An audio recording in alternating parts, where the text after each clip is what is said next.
Disco X on the line, just as I suspected. No one really gets over me. I'm unaffected. Why would you try to ever put me second? You're just another groupie to me.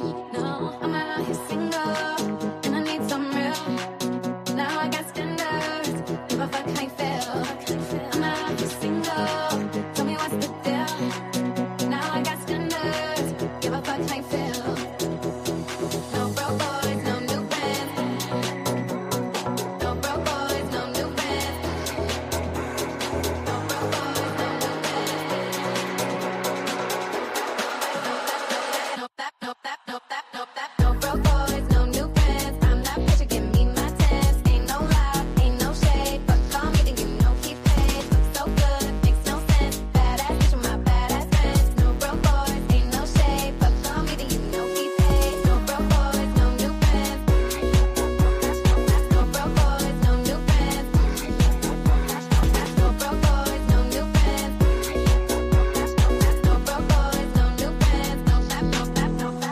What's going on, everybody? Welcome to the Betting News Network. Excited to have you guys with us to kick off your week. It's July the 6th.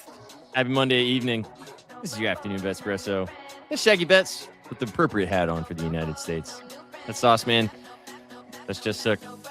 Yeah. Very nice, SPJ. Excited to have you guys with us. Thanks for stopping by to finish off your Monday. Brought to you by our sponsors at OnlineCasinoGames.com. Go play with Bizney. Just go play blackjack. Get some free chips dropped into your account with our promo code BNNX20. That's why Disney's not showing up for work anymore, chat. He's just locked in the blackjack streets. One day I'm going to convince the lads over there to let me into his account just to see the history and see what Disney gets up to. Well, I'm sure he'll gladly tell you. A lot of blackjack. He'll gladly tell you on the side. But we're excited to have you guys with us for your afternoon Betspresso. Thanks for stopping by right here on the channel. We appreciate ya. Kick off your week. How we doing, boys? You guys ready to rock and roll? Yes, sir. I look forward to Mondays because it's 55 minutes of good stuff and then bad stuff and then a couple of bets at the end, right? I was going to say, that was all last Monday. Last Monday, good, bad, and the ugly was the entire time. Yeah, you weren't here to reel us in last week, so things off. Things never got on the rails. Let's just say that. We were never on the rails. They were they started off and just never got back on. It's funny because I feel like I usually add to the banter because I can't shut the fuck up either. So it's funny that you guys went longer with me not here. I can't imagine how that went. Good time. It was a good time. Yeah, it absolutely. Was. Always is. Always is. Well, we're going to do it again today. We're going to give our goods, our bads, and our uglies from the weekend that was. Maybe some stuff today. We're obviously going to talk about the massive game tonight in the World Cup as the United States takes on Belgium in Seattle to move on to the quarterfinal round. We'll break down everything. Shags has some plays for you guys, and we will talk about what's going to go down in Lumen Field later tonight. And yeah, Ma Martinez, bye-bye Pinaldo. Spain just got the job done at the death. Is it official? Mm-hmm. Okay. Oh, yeah. It's over. Spain moving on. Spain moving on. Mexican's eating right now. They're just, Yeah. I mean, again, it got settled already. It was already settled, and now I think it's just signed, sealed, delivered. If there was ever any exclamation point on the argument, it's done now. You guys want to talk about the random Shags? You want to say the random shit about Spain that you guys were just gabbing about backstage before we get to the good and bad and the ugly, or semi-hot take, I guess? I don't know if you've had a chance to say this on other shows on your thoughts on Spain. Semi-hot take. Just the fact that they haven't been playing up to their ceiling and they're looking very, very beatable right now. Yeah, I mean, still they have yet to concede a goal, but they haven't been overly impressive offensively. And I kind of think Lamine Yamal is a bit overrated. Wonder Boy has not lived up to the hype. Very predictable offensively and pretty low defensive effort. So I get he scored a couple of bangers in the Euros, but so far this first World Cup, he is not showing up.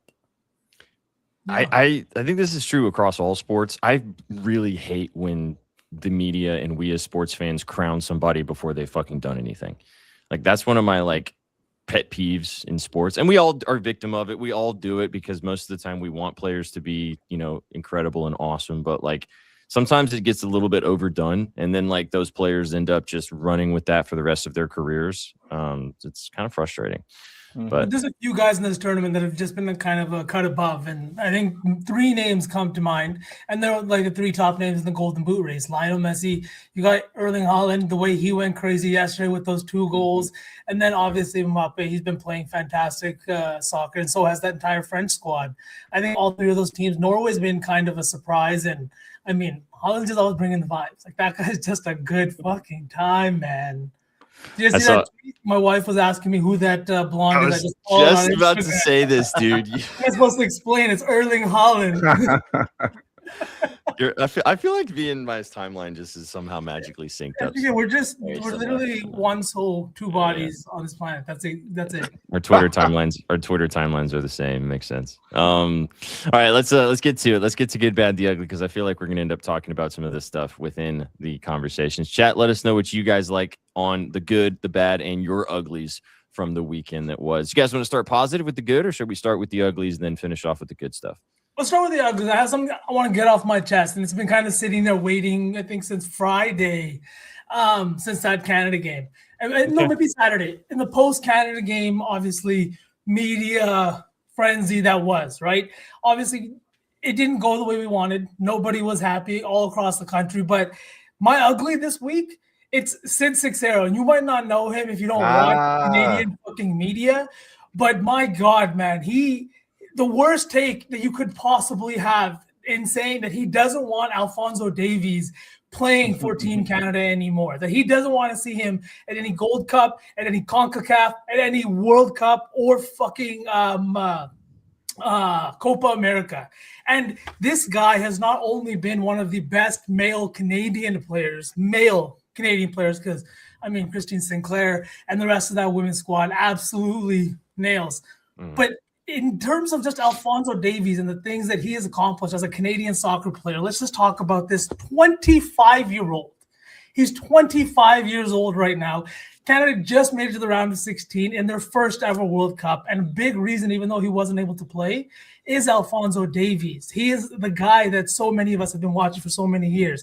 But just to talk about his resume a little bit, Bundesliga Rookie of the Year in 2019-2020. He's the youngest player to play for the Canadian men's squad, the youngest player to score a goal for the Canadian men's squad, the youngest player to score a goal in a Gold Cup match, and the youngest Canadian to score a goal in CONCACAF. They finished 4th place in 2024 at Copa America because of a loss in penalties to Uruguay. This is a team that has been so fucking good, led by a captain that really represents what it means to be Canadian. Not only is he an immigrant that fled his home country and immigrated here, he moved to Edmonton, 3 hours north of where me and Suk both grew up. Then he moved to Vancouver at 14 years old to play at the residency program for the Vancouver Whitecaps. Everything he's done has been in that country, and he represents everything it means to be a Canadian. To have that take and to see it by multiple members in the Canadian media was absolutely atrocious all fucking weekend. And it's not often I come on here complaining about Canadian media members, but Sid Seixeiro, man, there's a reason I don't fucking watch you or the shit that you say. And this was just absolutely the prime example as to why nobody should listen to what that guy has to say. Alphonso Davies and the rest of the Team Canada, shout out to you guys for everything you guys did. And shout out to you guys for having everybody's eyes in one place this entire World Cup. It's been amazing. I will say, though, V, as someone, me and you, we've grown up with Sid being kind of a Canadian fixture. I know Shaggy and SPG are probably a little bit lost, but Sid and Tim are one of the biggest sportscasters. And 4 or 5 years ago, Sid actually broke up with Tim and then moved on to Breakfast Television. And now he kind of got fired from his Breakfast Television job in Toronto. And from there, he's back doing sports again, but not with his former co-host, just by himself. So I really do think that Sid is kind of just trying to get on the timeline with his outrage. I think that's kind exactly of the thing he's doing. And it makes me happy that none of you guys know who the fuck he is. So that's nice. Because I haven't seen this. I had to Google him. Yeah. Alphonso Davies, you are an absolute W. We love you in Canada, and we can't wait for the next World Cup. But before that, everything else that's going to come in between. And I hope him a speedy recovery, man. It sucks to deal with a hamstring injury. It really does. when you hear comments about like the Toronto media and hockey and basketball and how tough they are, Sid is definitely part of that. 65% of it, maybe. The Toronto media specifically in terms of Toronto sports, like the Maple Leafs and everything. So we don't usually see him in terms of the teams we follow on the West Coast, but because this is a Canadian thing, he thought that maybe a guy who, anyways, we can move off of it. You did need to get that off your chest. I did. I've been waiting. You had notes. Waiting. You had notes for that one. Absolutely. This World Cup has opened my eyes, man. I've been one of those fans where it says we're trying to grow the game. And I think I was one of those fans that grew too during this World Cup. And I mean, I've loved every moment of it. I really have. We'll save some of that sentiment for the good category, but sticking with the ugly. I'll go next. Mine's pretty quick. It's happening today. It's kind of came out. I found this actually right before we got started. But it kind of ties into just like racism within any government that has been dropped upon any particular group of people. And I mean, you could probably put that as any politician level, but this is particularly about Kylian Mbappe coming out against the Paraguayan senator, Celeste Amarilla. I don't know if you guys saw this or not, but she came out and said, and I quote, and I hate to read this quote, but I'm not going to read the whole thing. I'll just read the first part. You guys will get the gist. This is what she said. Now, this was all translated, and this is why I hate translated type things, but you never know. This brute hasn't even learned to write. Instead of breast milk, he grew up sucking on coconuts, and the most educated creatures he ever heard were chimpanzees.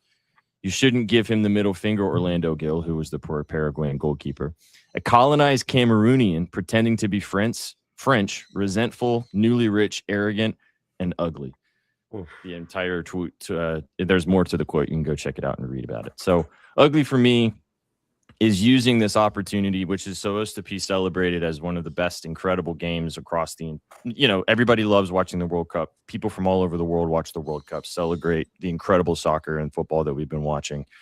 And this bozo senator from Paraguay, which that game was also nasty, uses her platform and a person that's supposed to be representing a country, and it obviously just goes to show that there's probably massive racism issues in Paraguay, to call out a guy because of the color of his skin instead of maybe some of the things that you disagreed with on the timeline. So, or on the pitch. So, yeah, ugly for me. Just whenever people in government use this opportunity to show their hateful racism instead of just, maybe she wanted to call him out for maybe some of the things she disagreed with, which, that's fair. You can do that. But dragging it into the mud and bringing up racism like that is just so gross to see. So, big ugly for me. Yeah, that was her official statement. I'd hate to see the way she speaks on others in private. If that is legit. Response too, I will say that. Check out his response. Very, I thought, just like great way to respond and to do it quickly. You know what I mean? Not to let that kind of shit just lie and be like, oh, who is it? No, that was absolutely disgusting and needed a response. And I'm glad that Mbappe did that. Yeah, absolutely.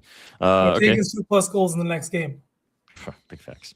Either one of you guys want to go next in the ugly?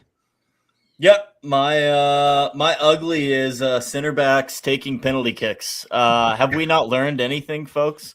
Harry Sutar, Australia, steps up in the PK shootout and, sends it over the crossbar. Field goal's good. Didn't learn from Jonathan Todd. Didn't learn from Gabrielle in the UEFA Champions League. It was just rough. So center backs, figure it out, please, and maybe just stop taking penalty kicks altogether. Amen. I love you, Shaggy. Amen. Also, it wasn't as bad. It didn't lose them the game, but didn't help them win either. Honorary mention for PKs. You guys touched on this earlier, and I've been thinking this for quite a while. Also, kind of dragging Neymar through the mud in this situation. Like, what is up with this tiptoe run up bullshit and penalties, man? Stand up there, take 3 steps, yank that bitch in the top corner. If you send it over the bar, whatever. But like, Harry Kane stepped up last night for England, 3 steps, bang, see you later. It just doesn't work anymore. You lose all your momentum. The keeper knows which way you're going. Get out of here with that. It doesn't help I agree with you. Center backs for Australia the center back starting it off. What are we doing? Yeah, that was an interesting choice. was also a very interesting There's choice. been some interesting moments that have come from penalties in this World Cup with the German squad, those guys not wanting to step up, with Vinny not getting that first one with Brazil the other day. Yeah. I mean, it's just been a little bit of strange. The amount of posts that we saw, I think it was in the Netherlands. In the Netherlands game. Yeah, my God, man, that was just insane. Crazy. All right, so can take us home. What's your ugly this week? My ugly is kind of two things put together because the Boston Celtics were having their press conference right as we were about to go live with Chisholm and Brad Stevens. But my ugly is the second apron chaos and kind of how it has resulted in this trade just being a giant FU to Jaylen Brown. And I do think it's because the Celtics are positioning themselves to go after Nikola Jokic, who for the past 2 years has refused to sign an extension in Denver, eligible again this year. And also right before we went live, his game against Bosnia just ended, playing for Serbia. And he said that he's not going to sign his extension. His plan is to sign a new contract next year to put pressure on the Nuggets. So this is really weird because this is a lot of jockeying for position. Like the Nuggets are trying to figure out what they're going to do in the future. They have to sign Peyton Watson to a roughly 25-year $25 million deal, and that will actually cost the franchise $177 million in luxury tax bill. It's why we saw the Thunder move on from Joe and Wiggins, because their $30 million actually resulted in a tax bill of $189 million. So while this is fun for me as I love the cap, I love trades, I love all this, but it's really, really ugly because it seems like this trade of Jaylen Brown was a giant analytical FU to him. Jaylen Brown was third in usage percentage during the season behind just Luka and Giannis, but one of the rare superstar players shooting under 60% true shooting. And Vsauce, as you know, the Celtics are super analytical, and those are basic analytical stats that kind of point a finger and say, Jaylen Brown, you touch the ball the third most amount, but all the other superstars shoot better than you. And just for a frame of reference, Nikola Jokic was 26th in usage last year while averaging a triple-double. So it's a kind of a big thing that the Celtics maybe just realized that they wanted to move on from this guy, and the streaming thing happened, and all the comments they made at the press conference right now, this just seemed like an ugly divorce, and we're in for more theatrics coming from all these teams trying to manage the cap right now. Yeah, I think this was like you said, Suk, it was a casualty of the cap. Paul George gives him a little bit more flexibility because he comes off the books and becomes tradable before JB does, right? Not just that, but he also doesn't require a 30% to 35% usage rate. I think that comment from Brad Stevens was really interesting too, that tying up not only 70% of your cap, but 70% of your usage rate in just two players. In a league where we've seen diversity in scoring come from all five positions now, it's really doesn't work. We saw two teams that made it to the NBA Finals last year had multiple people on that roster that could score, that had big games throughout the playoffs. You had Kat, OG, Josh Hart, and then on the other side, you had guys like Castle, you had guys like Devin Vassell stepping up for the Spurs. I think that's exactly what you need. And having 70% usage rate for two players, it's just hard in today's NBA. And I think that with his comments about in re-signing our guys, we need optionality. That seemed, Adam tweeted this out, that it was today's buzzword during that press conference. And he said we need the optionality in re-signing our own guys. And who's up for an extension next summer? Peyton Pritchard. Who's going to see a massive increase in usage rate this year? Peyton Pritchard. I think that bill and the numbers from what we've seen in terms of analytics show that Peyton Pritchard is ready to take on that role, whether it's coming off of the bench or what it is. But he's looking to take on a role that includes more shots, more offensive reps for him. And I do think that bill's going to come due because he took a really, really team-friendly deal right after that championship that they won. And like I said, he's extension eligible next year. In terms of Jokic, I think it's funny. Just want to say this. He says, I'll resign next year because you've never interacted with a player that doesn't give a shit. Like, he's not worried. Every player wants security. They want a long-term contract. They want to get paid the money that's owed to them. Jokic is very much happy signing his deal next year and just playing out his contract. Like, when the hell have we seen this, right? Everybody wants to sign an extension as soon as possible. Giannis, Jokic is just like, I'm completely okay just waiting till next year to see what the Nuggets do, and then I'll make my decision. He'll also make more this way because the cap's obviously going to go up. I mean, I just think that it's crazy that they'd made this decision purely based on A, they thought he was too expensive, and B, the analytics said that he was no good. Like all of that in a, Cliff Notes version nutshell is just gross. So yeah, I can And see the that streaming that's thing ugly. definitely was something too, because now that that's come out and everyone's talking about it, it does feel like the way that Brad was kind of smirking during the press conference when he was talking about how loud things have gotten with the Jaylen Brown trade, it just seems like they were always going to do this, and it was like the final nail in the coffin was the end of the season stuff, the exit interviews. And it almost seems like to me that they might not have had a proper exit interview with Jaylen Brown, because Brad said at the press conference, I hope we can sit down and speak one day. But you should have done that when the season ended. So maybe the Celtics, the last thing that they heard from Jaylen Brown is him on a stream talking about how that was his favorite season. The funny thing about that, though, is that you got Jaylen Brown out because, okay, if you want to put that as one of the bullet points as to why he streams on Twitch and talks about these things, and you trade for podcast fucking P, like this guy's been on a podcast before it was anybody else did. So that argument to me it's immediately thrown out the window, because like you just didn't like what he did on those streams, not that you had a problem with him doing it. So you had a problem with the player. So just have balls and just say that. Like, the more I'm looking at this, and we can call it whatever we want, I think it was a usage thing, tying up, and Brad said it at today's press conference, tying up usage in 70% of usage in two players. It's really hard to do, especially when that also comes with egos attached to it, right? Like I don't think that Jaylen Brown should be seeing a higher usage rate than Jason Tatum when Jason Tatum's fully healthy, but that's exactly what we've seen over the last few years. Tatum has significantly reduced his scoring output, and his efficiency has suffered because of it. And I do think that now we're going to see everything kind of come to fruition. PG is going to come in and slide in as a 3-and-D guy. He's not going to see more than 22% usage rate. This is going to be interesting, and that's why I'm excited going into the season. We'll see if I'm eating crow come December, January. Well, the copium's messing with the brain too much, big dog. If anybody mask, I have that on when I'm not on stream. If anybody saw just yesterday, the Bahamian D Wade went absolutely bonkers for Bahamas. So I don't understand this trade from the 76ers side. I do feel like that we're always laughing that Jaylen Brown, the drama came out that he's the smartest person in the room. I do think that we have kind of that problem with Brad Stevens. He definitely does think that he's muddying the waters in Philly. There's only one basketball. Jaylen Brown didn't want to share the ball with JT. You think he's going to want to share it with Maxey, Embiid, and VJ? It's almost like he tossed them a poison pill, maybe. We'll find out. But like the thing is, you don't trade in your division unless it's not that concerning to you. Steven said it today at the press conference.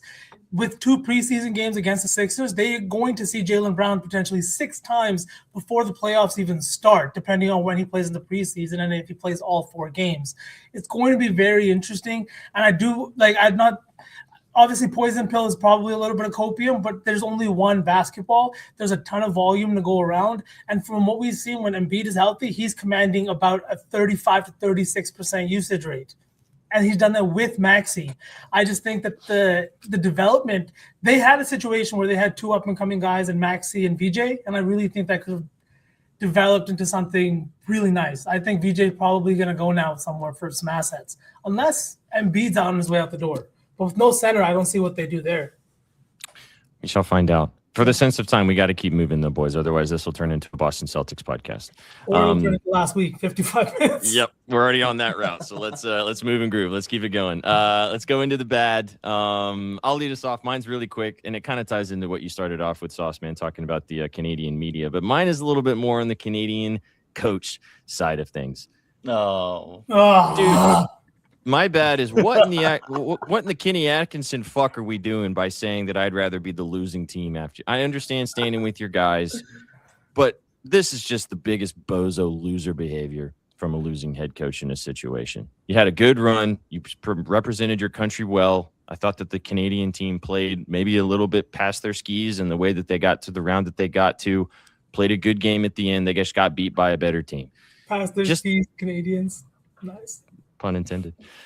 So just ugly statement from me, man. Bad, just gross. Just say we lost. We didn't play well enough. Love the guys in the locker room. We're gonna get better and be back in 4 years. Not this. I want to.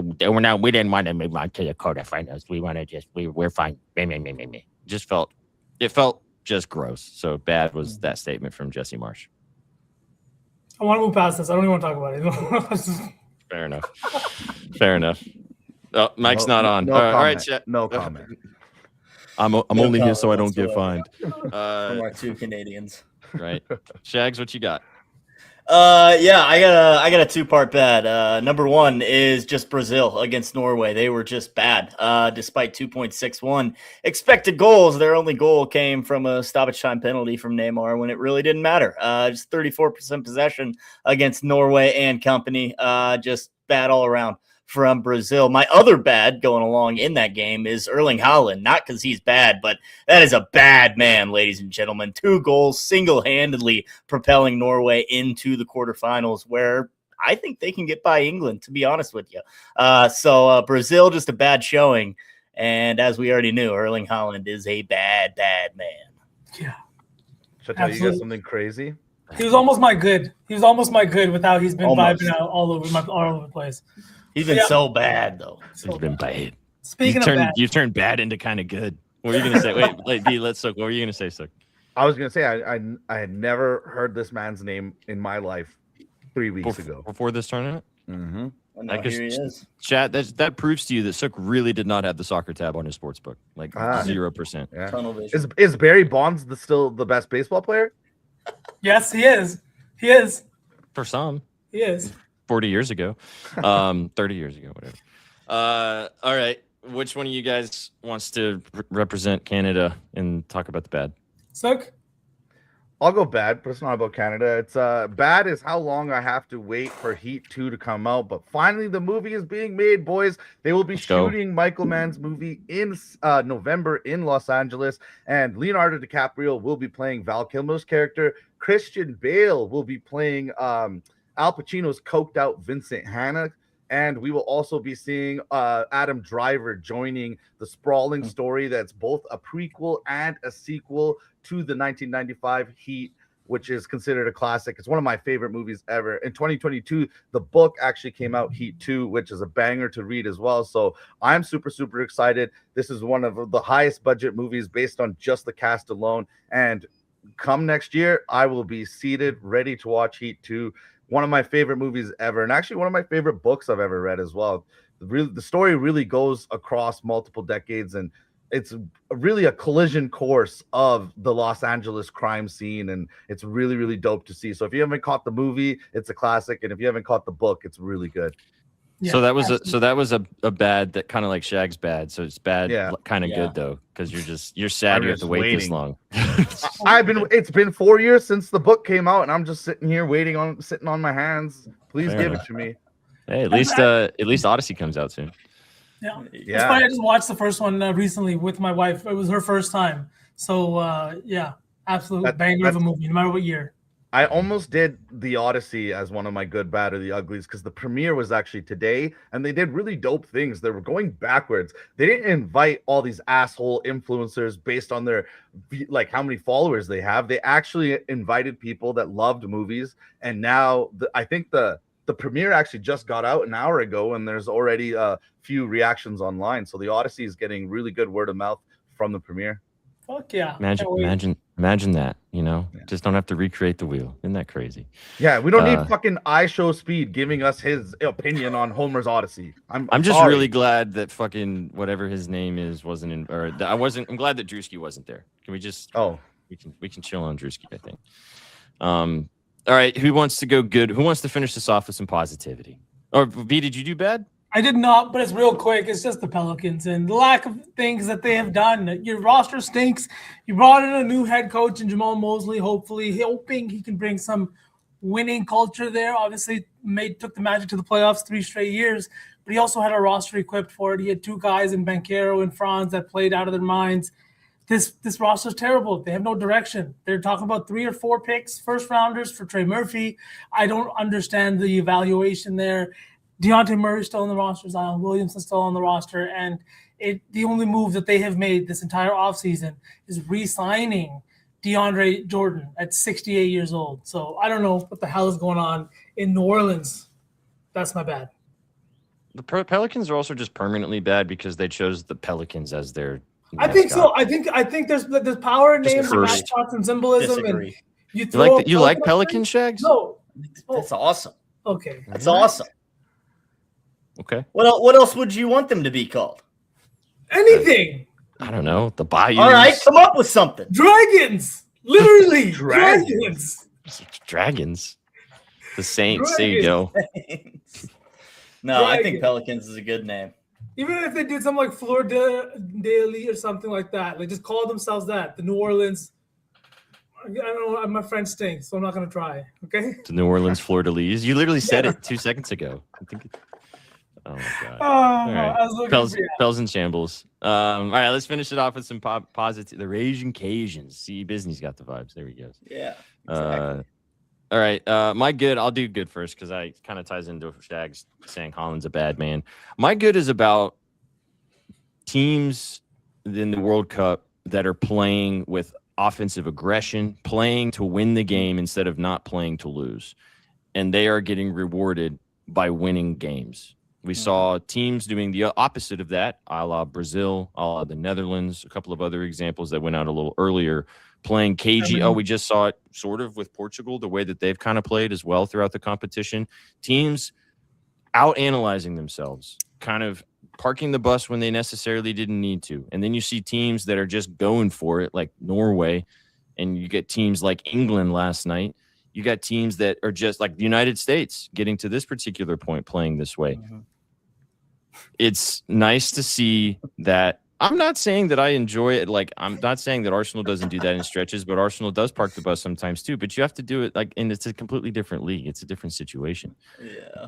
Like the EPL is a completely separate argument. But I like seeing that and those teams getting rewarded for having that level of style of play, and it's showing up. And I think that that's something that a lot of other international teams can probably learn from and just say, hey, you know, some like Brazil's a big example. I mean, I know you guys talked about this a little bit earlier, Shags, but Ancelotti, the way that he plays, the way that he kind of coached that team and totally shifted their style to be more defensive and counterattacking driven is a very interesting decision for a rich culture of very attacking, creatively flowing football that goes back to a long time. So I think it's been really good to see the teams that are getting rewarded for playing, you know, let's go win the game.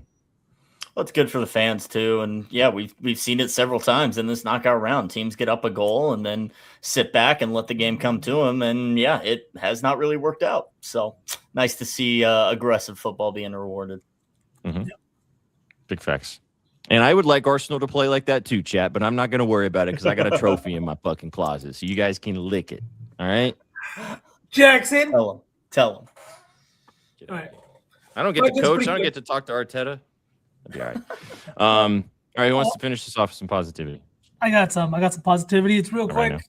Since we talked about Arsenal, one of SPJ's favorite teams, talk about one of my favorite teams, and it's the Packers. Michael Parsons running a little mini camp with the defensive lineman at his house. Those are the things you'll have to see with football coming up, with training camp just, you know, a couple of weeks away. This is what I want to see from my vets, especially because he's dealing with an injury. He might not be able to be on the field till about halfway through the year, but it is so dope to see him working with the rest of the D-line. Obviously, all I saw was clips, but it's just nice to see a little bit of camaraderie between that squad. And the things he said about Lucas Van Ness going into this next season have me very, very excited about this Packers front seven. So, yeah, boys, that's my good. The Packers. We're almost back. Right? Close. 65 days, boys. 65 Oh, that's what that days. 65 is. Hey, man, the World Cup's going to finish. It's been awesome getting us through the dog days with awesome World Cup games. But, I mean, World Cup's going to finish, and we talked about it this morning. We talked about it throughout the day. We're going to be right close to getting into training camps in the NFL, and then you'll be blinking, and we'll be talking week one. Hell yeah, Jackson. Can't wait. Can't Let's wait. All right, which one are you two? Goods. I got some good. All right. My good is patriotism. 250th birthday of America this past weekend. I was actually blessed to go to the Colombia-Ghana game on Friday night. And, I mean, man, seeing those Colombian fans just get so hyped up for their squad. We've seen it all World Cup, but just the pride these teams have in their countries is incredible to see. And, I think patriotism is a good thing. You can love your country and hate your government at the same time. So patriotism's cool. Hate the people all saying, I'm an American, but I'm rooting for Belgium tonight. Get out of here. Please, cry me a river. It's just ridiculous to say. Go America, go patriotism. It's cool.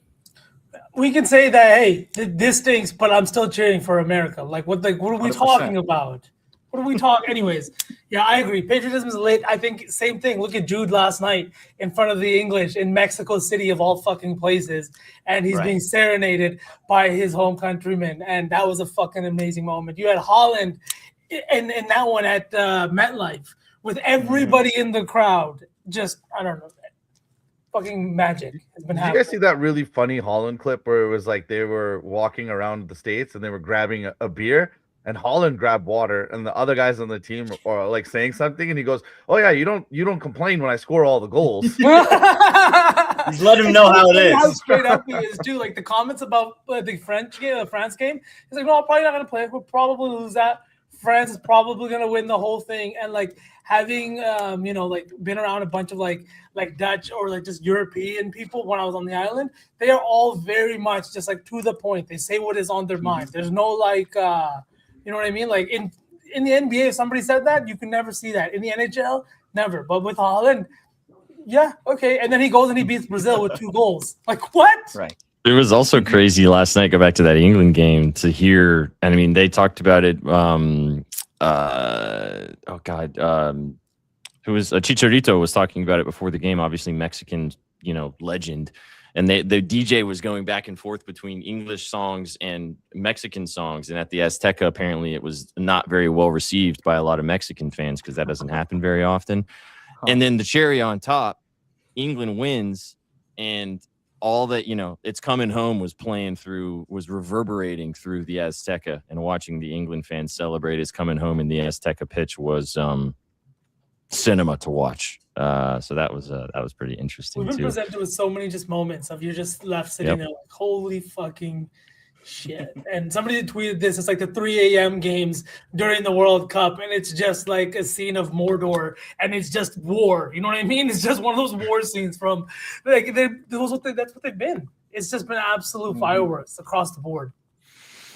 It has been incredible. I think all of us can agree to finish off. Everybody went good, right? Everybody talked good stuff. I did not. Oh, so sorry, my bad. Go ahead. I was just going to say tomorrow is July 7th, the 7th month, the 7th day. Kyle Lowry wore number 7 for the Raptors. They announced that tomorrow they're holding a press conference with a special guest. So Kyle Lowry will most likely be there, retire as a Raptor, legendary career, winning a championship with them. But my good is the Raptors in totality, because Uncle Dennis is gone, boys. Kawhi Leonard has actually hired proper representation. He'll be seeking his extension with Toronto, and Toronto actually is in such a good spot because now there's a lot of rumors that their other legend, DeMar DeRozan, might be returning to the franchise. He was liking multiple posts about him wearing a Raptors jersey again in graphics next to Kawhi Leonard. So I do think that's a definite possibility after he's been waived and stretched by the Kings, which saves them money, gets them under the second apron. But this is going to be a lot of fun, and we're going to have to see what this Raptors team does, because they have so much flexibility. They're going to make a switch here. They're definitely going to make a trade, and time might be a flat circle. If everyone remembers in 2019 when they won the chip in the mid-season on February 7th, they traded for Marc Gasol. They traded away Valanciunas, who everybody loved, and CJ Miles, who everybody loved. And they ended up getting Marc Gasol, and that put them over the edge. I do think that this Raptors team is a similar position again this year, where they can make a move now in the summer, or they can make a move at the deadline. But this team is fully going for it, and I love to see what's happening in the six. It's a lot more fun when the lone Canadian team is good. Do the Raptors have any more picks? Because we have a former teammate of Kawhi's that I know he loves to play with that we could send out for another first rounder, PG-13, right? I'm just kidding. I like the move. I think it was key in allowing Kawhi to also stay in the league. I don't know if you guys saw that too, but owner of the Raptors is also the guy who was basically in charge of whatever Kawhi's punishment would be, if there was one or if there's going to be one. Now he's vacated his agent. He's vacated Uncle Dennis. And he's back in the six playing for the team. They're taking the punishment, V. They're taking the punishment. He's cutting ties with both the agent and with Uncle Dennis because the text messages are out there. They're literally talking about money. They're trying to get payments. And on top of that, the co-founder of Aspiration has already gone to jail, sentenced to 14 years for $248 million worth of wire transfer fraud. So someone's going down, and clearly Kawhi is running away from the United States and hoping Canada will save him. Yeah, absolutely insane. Pablo has more at 6. No, I'm just kidding. Saved by the Canadian Bell. I think we can all agree overall goods, though, just to finish it off, the World Cup. Yeah. All of us have been enjoying following it, helping get through the dog days of summer. It's been awesome chatting with you guys every single day on the channel, obviously talking about the games, and it continues tonight with the excitement that's going to go down. That was the good and the bad, the ugly. Let's get to what we've got for the rest of the show. Hey, 40 minutes, not bad. I cut it short a couple of. I moved it in a little bit. Though, there's one bad thing about the World Cup. Okay. I went there. I went when the Australia penalty kicks was going on. I went to my barber. My haircut took forever. Dude was just every single time the penalty kick was happening, took a step back. The whole barbershop was frozen. I was in there for an hour for no reason. Yeah, 100%. 100%. I could see that. So Kate's fun. Confirmed. Boo-hoo. Looks like probably not even watching. His haircut took a little longer once every 4 years. Yeah. If it would have been the NBA Finals, you would have been fine with it. But because I would have gone to get a haircut. Yeah, if it was the NBA Finals, it would have been fucking at home.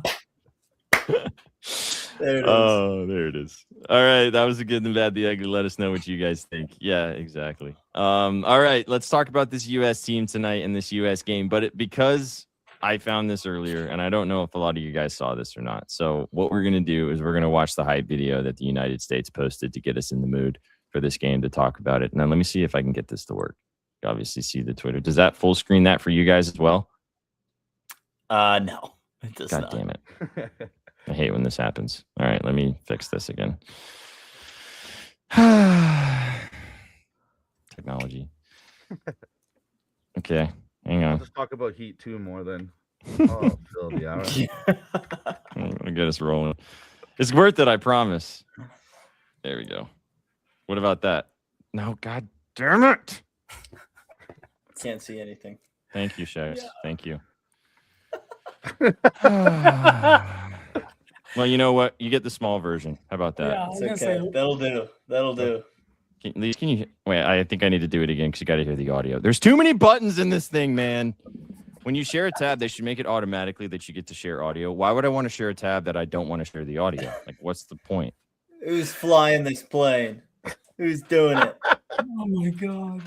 Jesus Christ almighty. It's worth it. I promise. You guys are going to be like, this is the stupidest thing ever. All right, everybody, just let me share my screen real quick. I hate you, Shags. All right, here we go. God bless our troops. God bless America. And gentlemen, start your engine. And this country are starting to believe.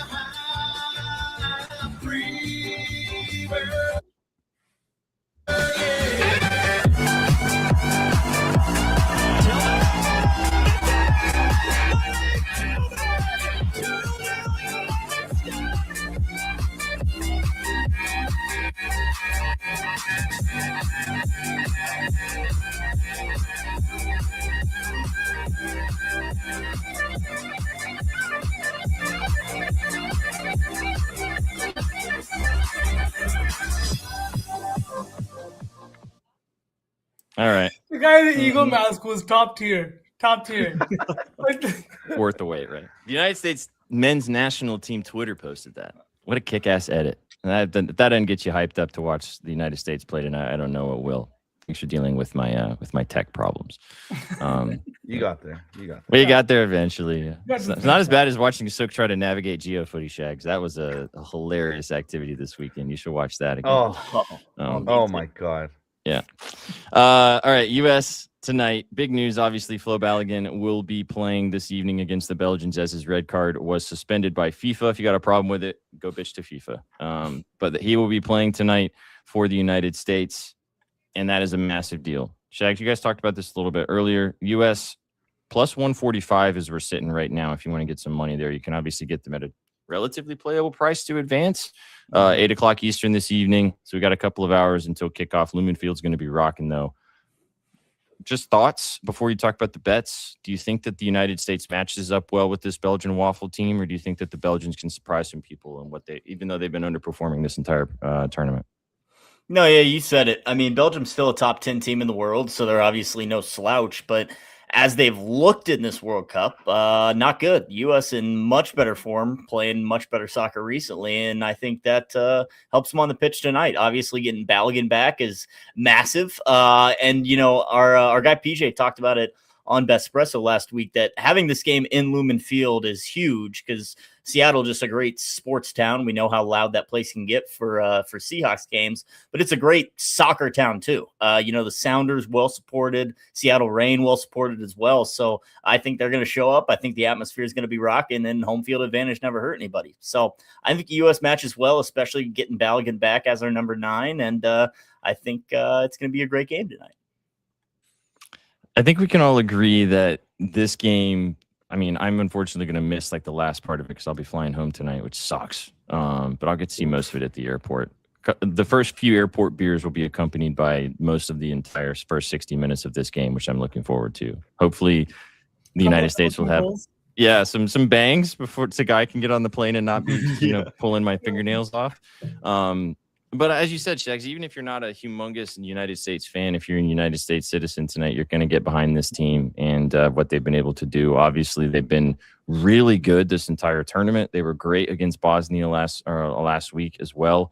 Even after Balogun got sent off, still looked like the better team. Obviously, we were able to convert that Tillman incredible free kick to take that victory on Wednesday. But I just want to cautiously say this, and I know you guys kind of touched on this a little bit this morning, or maybe it was somewhere else, but don't count out this Belgian team, though. Just because they've underperformed, they have quality on this team. They have guys who have won at the highest level. They have guys that maybe are underperforming, but you do not want to come in and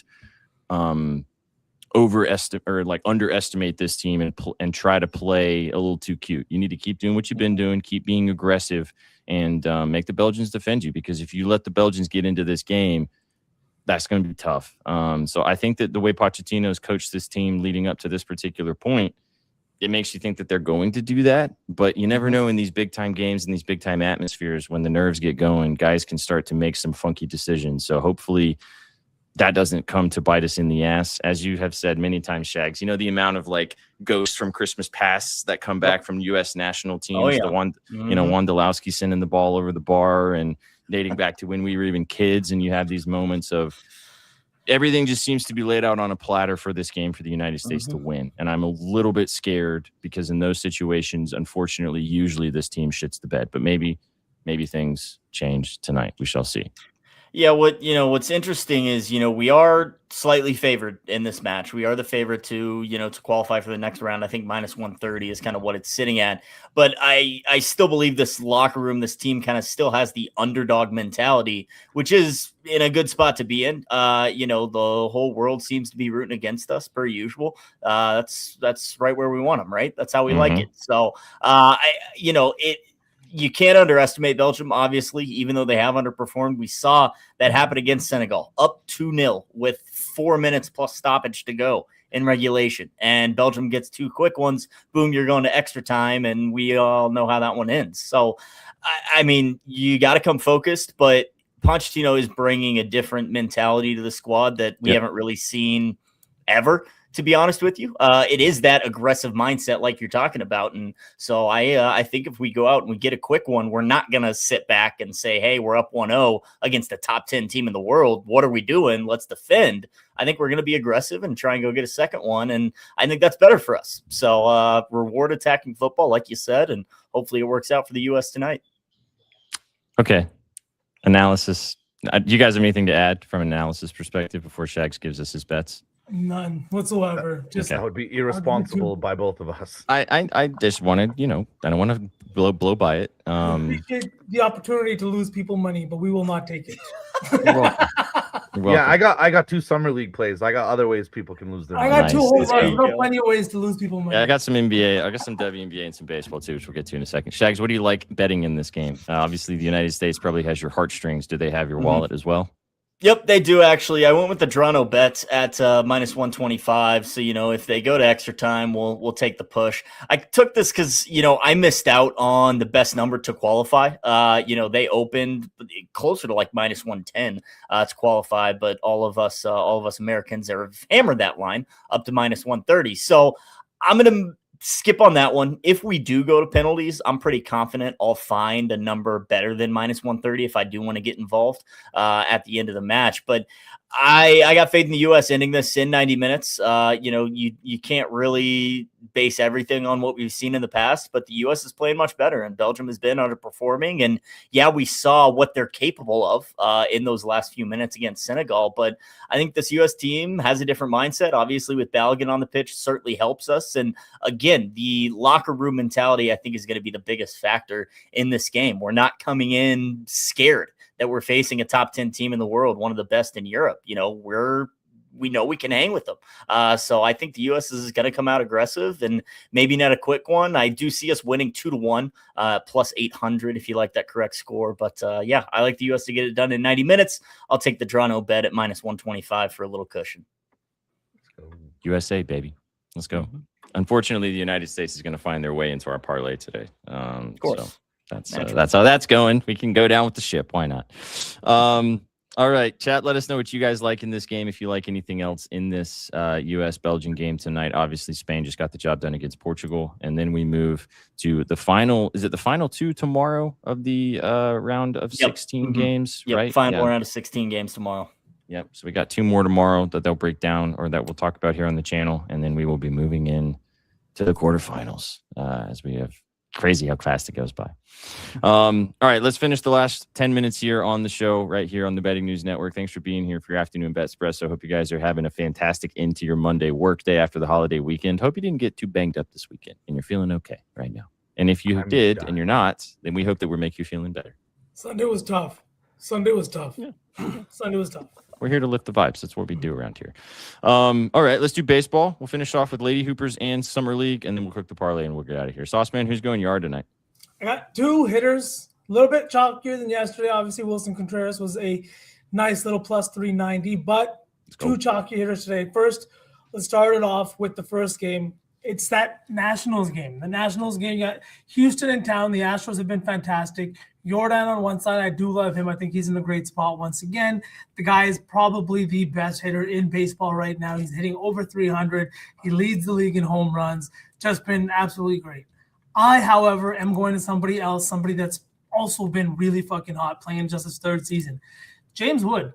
The kid is 23 years old, and he is absolutely crushing the ball this year. He leads the league in runs scored with 78 runs scored, and he's doing this on a Nationals team that really just isn't on par with a lot of the top offenses. His stats this year might not jump off the page. He's batting .266, but his barrel rate of 28% and a hard hit rate of 59%, both also lead the MLB. I'm looking at this kid, and he just looks like not only has he been so good with his 23 home runs, but it looks like he's still going to be better as the weather continues to pick up. At home this year, he's hitting .270 with a .563 slugging and a 56% hard hit rate. And like I said, he's hitting a ton of home runs here at home. Burrows has also been really bad. He's given up 19 total home runs this year. He's allowing lefties to hit .318, and 13 of those 19 home runs have been against left-handed bats. This just feels like a spot where he's going to have to go to his 4-seam fastball because of what we see him do against left-handed batters. And Wood not only crushes that, but he crushes his secondary pitch, which is a changeup, hitting it with a hard hit rate above 50% for both, against both pitches. So, yeah, give me Wood. I love this matchup. I love the weather. And I just, whoa, pause. But with the big dog in town, Jordan Alvarez, I just think that there's a little bit more of a chip on his shoulder. I like the 23-year-old to get one over the fence. And now let's go to another young kid playing in another big-time game against another big-time star. Hunter Goodman down at Dodger Stadium going up against the Dodgers today at plus 230. The guy has been fantastic this year. He literally leads the Rockies in every offensive category. He's second in the league in home runs. He's got 27. And like I said, he's just been crushing the ball. Obviously, what's the first thing you think? He plays at Coors, he's going to be crushing the ball there. Yes, but he's been so much better on the road. 18 of his 27 home runs have come away from Coors Field. He's batting 284 on the road with a 654 slugging, and he crushes left-handed pitchers. Today he gets Eric Lauer, who just got traded to the Dodgers. Yes, his ERA's looked a little bit better now in that locker room. He's got a 2.88 ERA since joining, but on the season, he's at a 2.2 home runs per 9 average. That is still at 1.6 in the games that he's played for the Dodgers, given up 6 home runs since coming over here in just 34 innings of work. And like I said, Goodman's hitting .313 against four-seam fastballs, something that Lauer, a left-handed pitcher, goes to often when facing righties. So, yeah, give me Goodman, give me Wood twice. That's crazy. But give me those two guys to go yard. Twice in one night, V? He's He's asking for it. I might have to just mute my mic for the rest of the show, boys. So that was good while it lasted. You haven't accidentally muted yourself in a long time. I'm starting to get a little concerned. I know. I haven't sneezed or like anything on stream either. I'm probably due for one of those. Like, you know what I mean? Let's not jinx it. I got one play. I'll stick with that game you just talked about. Happy Kyle Freeland Day to all celebrators out there. As V just mentioned, Dodgers taking on the Rockies at the late night Tuck Us In piece. And I'm not going to sell you any further besides the fact that what does Kyle Freeland do? He sucks. As our buddy Slop says, he's a pinata. And who's one of the best pinata hitters in the entire MLB? This guy, Shohei Ohtani, over 1.5 total bases, playable number -125, and I took him for a home run at +210. He hasn't actually hit this total bases line in 5 straight games, but Freeland has been terrible. He also has really good numbers against Freeland. A lot of this Dodger lineup messes up Kyle Freeland. So if you want to go maybe take Pajes, if you want to take Teoscar Hernandez, if you want to take even Mookie, if Mookie ends up playing tonight, a lot of these guys have really given Freeland the business. But I went with the chalk and just took Shohei for a ding-dong +210 and the bases at a playable price. I took Ohtani yesterday. It was his birthday, and he did not hit. So I can guarantee you, first at bat, he's going to hit one 450 feet. So I took Jordan yesterday, and he didn't do anything either. So we're probably on the same wavelength, just opposites. You know what I'm saying? Yeah. Shag still hasn't dipped his toe back into the diamond yet because he's focused on the World Cup. So if you want the Shaggy diamond plays, don't worry, Shag, it's better over there. Trust me. Hump day. Hump day. Awesome diamond on hump day. Ooh, there we go. All right, let's move to the hardwood, the Lady Ballers, and the Summer League and see how we do there. I'll go quickly through my WNBA plays that I like tonight. You can go check out NZ Scribbles at bettingnews.com. He posted a few things that he likes in the 3 games in the WNBA slate tonight. First one, I didn't like anything in this game. The first game of the night could actually technically be the best game of the night, but I didn't find anything I loved between the Mystics and the Valkyries. If you want to take Gabby Williams points, I talked about it in the last time we talked about the Valkyries, and she had 19 points. That points line is still sitting at 14.5. Still think that's too low. Sonia Citron apparently is a game-time decision, and she is still a game-time decision unless my screen is not refreshed, but there's still a little bit of time left until this game, so pay attention to that if you want any action in that Mystics-Valkyries game. But first play for me, and the Lynx taking on the Connecticut Sun. Now, the Sun should probably lose this game. It's 11.5 point spread at Minnesota at home. Minnesota, though, doesn't have Olivia Miles in this game. She's not playing. She has a little bit of a calf problem, so she is not going to be suiting up, the incredible rookie. And to be honest with you, the Lynx have really been relying on her a lot. Her usage is very high in the WNBA so far to start the season, even though she's a rookie. So we're going to kind of see how this Lynx team does without their quote-unquote big-time superstar ball handler. Courtney Williams obviously is a vet who's won a championship, so she will be able to, take care of business in that regard. Natasha Howard's been fantastic too, and the Sun are terrible. But I'm interested to see kind of what that looks like. And on the other side, which is my first bet here on the prop department, Layla Lacan has been really, really good for this Sun team. She's kind of a really diamond in the rough, buried on a terrible team that nobody's ever going to watch. Hopefully she gets out of Connecticut and ends up playing for a better team here soon. But the 11.5 points line just feels too low. I talked about it against Paige Beckers and company in their last game, the Wings taking on the Sun team. Didn't end up getting the job done from the Sun perspective. Kept it close, though, and Lacan had 18 points. She's hit this 11.5 points line in 4 straight games. Her usage is there. She's one of the best quote-unquote shooters on this team. And if you do think that they're going to stick around in this game, which I think they probably do against the Lynx, Lacan's going to have a lot to say here. You can also take the PA if you would like. She's going to facilitate quite a bit as well, but I'm still not in a spot where I can take PA consistently. So I just went straight to the points at the 11.5 line. And then the last game of the night, higher total here, so should be a fun one in Los Angeles as the Sparks are hosting the Seattle Storm. Really been loving back in this Storm team, different players, just loving what I see from Awa Pham. Obviously, Malonga's been fantastic. Flo J. Johnson, Heidemann, talked about them a lot. But I'm actually going to the Sparks side of things. 4.5-point favorites are the Sparks, one of the worst defensive teams in all of the dub. But to be honest, the Seattle Storm haven't been much better, which is why this total is sitting at 174.5. I'm going with the woman who played for the Seattle Storm over the last few years, Nneka Ogwumike. She came back to the Los Angeles Sparks in the offseason, won an MVP with this team, and she's been playing really good basketball to start the season for the Sparks. I took her points line at 16.5 for a -125 price. You can take 17.5 or plus money if you would like. She had 24 points against her former team back in Seattle earlier in June. Forgot we turned the page to July. And I think she has an opportunity to do something once again. As I mentioned, Seattle's good defensively, but they're not fantastic. They are very, very raw down low as well. Malonga and Pham are both young players, and I think Ogwumike with her veteran experience will be able to take advantage of that. So the 16.5 points at a -125 price felt too good for me. But again, I do like the Seattle Storm side as well. Looked at Pham's points once again. I think there's some good prices across the market for the Seattle side if you like to go that direction. But I think we should see a good showing from Nneka over 16.5 points. Let's go. Ping pong. Well, Go ahead, V. I was just saying I like it. What's her name? Sold us all yesterday. That was unfortunate. Yeah. Me too. Man. Me too. I bet it, and then I saw you guys on it, and I was like, oh my God, this is awesome. And I tailed the Betty 4. I think it was 4 legs. It was, yeah. Horrendous. And every other leg was free. Once again, every other leg was free. 5 of the last 6, you think? You said today in the timeline? 6 of the last 7 actually now, Breaking that unfortunately. today, boys. We're breaking that streak today. It's Monday. 6 of our last 7 parlays on Betspresso's / sauce teams have gone 3 of 4 or 4 of 5. Started so hot too. Oh my God.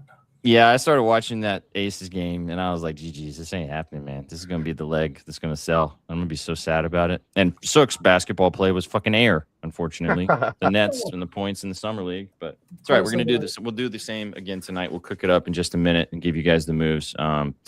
Make your own parlays, as always. Tail responsibly. But so take us to the Summer League streets. It's been fun kind of seeing what you got going on. Chat's begging for it now. So what are we looking at in the Summer League?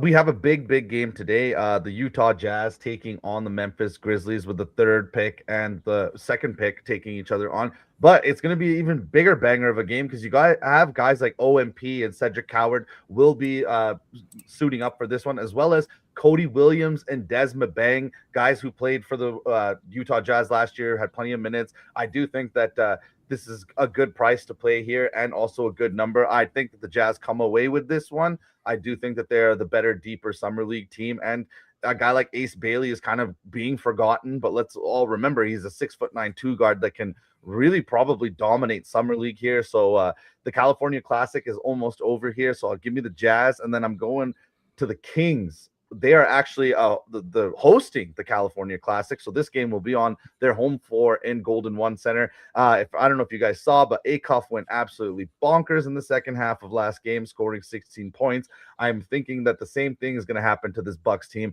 They got beat up by Igor Demon last game, and I do think Acuff will beat up on them again today. The former 7th overall pick was the freshman of the year in the SEC, I think, but he was absolutely fantastic. And the big knock on him is his defense, but it's Summer League. He's not gonna have to play any of that. So give me the Kings, give me the Jazz. I think it's gonna be a good night of ball here in Sacramento. Let's go. Okay. Acuff, baby. Come on, Acuff. Get out there. Yeah, I know you like that guy. Shoot the ball 70,000 million times again, baby. Come on now. 29 shots wasn't enough last game. Get those rotator cuffs moving. Come on now.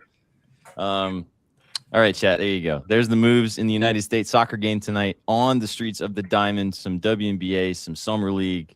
There ain't no dog days around here. We're still having fun with you guys, rocking and rolling. All right, let's cook it up and let's get out of here so you guys can go and enjoy the United States game tonight or wherever you get up to. First leg, quite simply, Shags, we're just taking the United States to advance if you're good with that. Mm-hmm. Yep. I'm seeing -120, so I don't know if you Okay. All right now. So we can go to PKs. The entire United States will be in shambles if it's in PKs. We'll find out. But USA to advance to lead us off. Let's do it. Okay. Baseball. V, who's your favorite hitter? James Wood starts in about 40 minutes. So I said let's go with Goodman. I like Goodman a lot in the spot too against the lefty Lauer. Late night. Okay. I was going to say Shohei, but we can do the same game, I guess. Could do All right, both. so Two different teams. Goodman bases, right? Yeah. 1.5. Okay. Sook, we're putting one of your summer league plays in here. Oof, do the Jazz then. Shaggy, I'm going to start my fading boozers now. Let's do it. I'm I in. don't know, man. I kind of like your Kings play, but I'm down to roll with the Jazz if that's your favorite. Is that your fave? It is my favorite. Okay, But I Jazz. do like Kings too. Jazz plus 5.5. And then I'm going to go with Nyeka to take us home and tuck us in the WNBA. It's a diversified portfolio. That is a diversified portfolio indeed. Mm-hmm. Okay, 11 plus 1153 plus 1150 basically. All right, Patch. There you go. USA just get the job done in Lumen Field tonight to advance against the Belgians. Over 1.5 total bases from Hunter Goodman, the Utah Jazz in Summer League plus 5.5, and then Nyeka Ogwumike over 16.5 points plus 1150. Bing, bong, bang. There you go, chat. There's all the plays, all the moves. Don't be like Adam. Peep the scribbles at bettingnews.com. Find out all the different plays that you want from all of us across the entire network. It would be one thing too, like if it was like a lot of clicks or if it was something like that. All the plays are right there. They're just so easy. It's a solid 10 seconds of your time, and they're free. How about that? It waits longer for people to reply than it would take to just open the web browser. Open sesame. No, for real. Go to bettingnews.com. Free content from all of us across the entire network, giving you the moves and the plays and the vibes and the analysis. Hey, you can read the analysis. If you don't like the play, you don't have to tail. You can find your own plays, but you can use it to help you become a better every single day. Go follow Shags. As always, he'll be back with you guys in the morning spread tomorrow morning to give you the moves there. That's Hopefully we're happy. back. Oh, yeah. Oh, yeah, for sure. How is it taking a shotgun early at noon to start off your Monday? How was that? Did that take you back to college? It was great. Shotgunning beers at noon on a Monday. Phenomenal, actually. You know what the Got problem? The vibes right. You know what the problem for me with that is that if I do that, I don't want to stop drinking the beer. Well, right, exactly. To do a shotgun of a beer and then not have another beer until later in the evening is like feels criminal. Pretty wild. Pretty wild. Yeah, I agree. Yeah, that's how it goes. That's us, man. That's just Sook on SPJ. Thanks for being here for your afternoon bet espresso right here on the network. Follow us, subscribe. You guys know the deal. Press the like button, share it with your friends. It helps us continue to grow the content and be with you guys every single day. Go USA tonight, right, boys? I think even these guys can support that, right? Please. Sure. Okay. You guys got to at least root for North America now. I didn't root for Edmonton in the Stanley Cup Finals. Geography has no hold on me, Shaggy. I don't even know what geography is. I get it. You hate geosports. Edmonton's 3 hours north with 50% of Sook's family, and not 1 ounce of love is given to that city from Sook. My grandma passed away the week that they were in the Stanley Cup Finals, and I made jokes that what's sadder, that they're losing or that she passed. You're going to be diabolical at work tomorrow if the United States loses. That is literally Sook do it to you. It's amazing. You guys came for the winners, and you stayed for the vibes, except for the last 10 seconds. We'll catch you guys on the next one. Have a great night tonight. Enjoy the soccer, and we'll see you guys in the morning. Take it easy, chat. What you know about rolling down in the deep?